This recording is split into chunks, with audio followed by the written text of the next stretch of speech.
নমস্কার বন্ধুরা, কনক কিচেন লাইফস্টাইলে আপনাদের স্বাগত জানাই।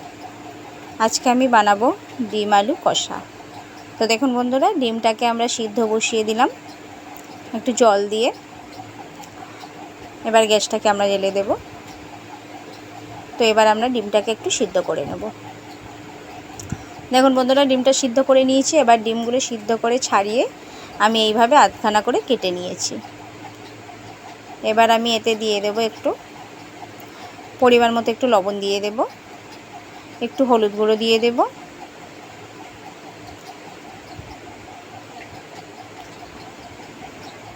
তো ডিমগুলোকে আমি খুব হালকা হাতে মেখে নেব, কারণ ডিমের কুসুমগুলো ছেড়ে যেতে পারে।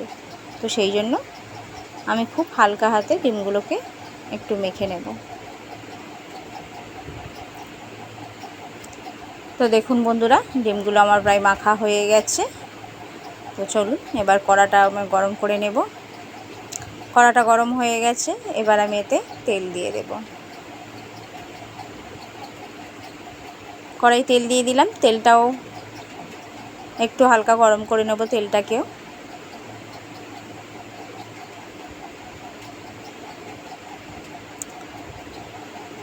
দেখুন বন্ধুরা, তেলটা গরম হয়ে গেছে। এবার আমি ডিমগুলো ছেড়ে দেবো।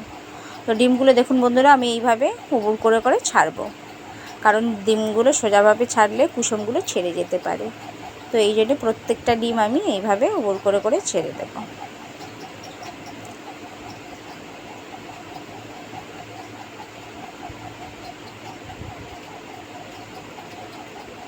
দেখুন বন্ধুরা, এইভাবে প্রত্যেকটা ডিম আমি ছেড়ে দিয়েছি।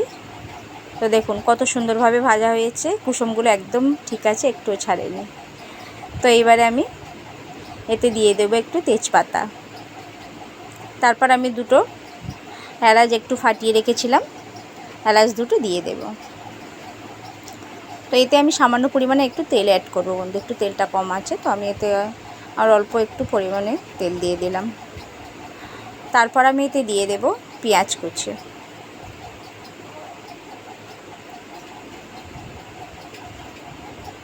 এবার পেঁয়াজ কুচি দিয়ে আমি একটু নেড়ে এটাকে একটু ব্রাউন কালার করে ভেজে নেব।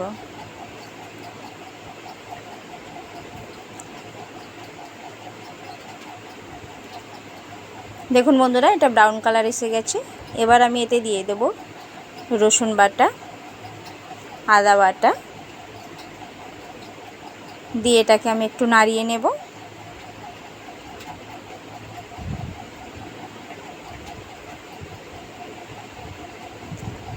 তো এবার আমি এতে দিয়ে দেব পরিমাণ মতো লবণ, আর দিয়ে দেব 1 টেবিল চামচ হলুদ গুঁড়ো, আর 1 টেবিল চামচ লঙ্কা গুঁড়ো। এবার আমি এগুলোকে মশলাটাকে একটু নেড়ে হালকা করে একটু কষিয়ে নেব। তো বন্ধুরা, আমি আগে থেকে দুটো আলু সিদ্ধ করে ডুমো করে কেটে রেখে দিয়েছি। তো দেখুন, এই সিদ্ধ করা ডুমো করে কেটে আলু এটা আমি এর সাথে দিয়ে দেব। দিয়ে এবার এটা মশলাটার সাথে একটু 1-1.5 মিনিটের মতো একটু কষিয়ে নেব এটাকে।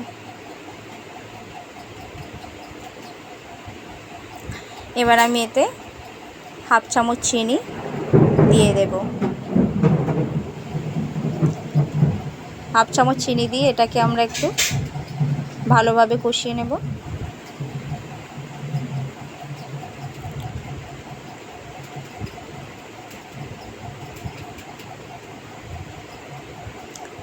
তো দেখুন বন্ধুরা, এটা আমার কষানো হয়ে গেছে। এবার আমি এতে 1 কাপ পরিমাণে জল দিয়ে দেব।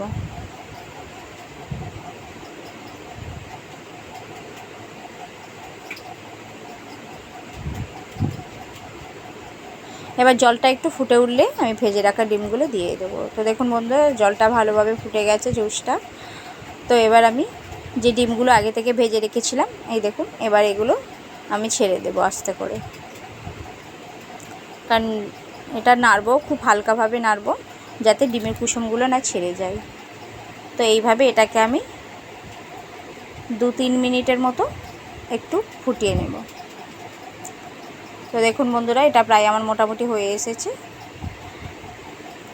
এবার আমি ওপর দিয়ে একটু গরম মশলা ছড়িয়ে দেব।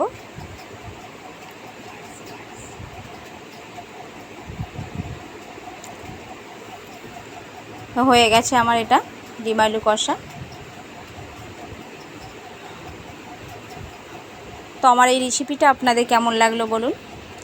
আমার এই রেসিপিটা যদি আপনাদের ভালো লাগে অবশ্যই কমেন্ট করে জানাবেন, আর একবার বাড়িতে অবশ্যই একবার ট্রাই করবেন।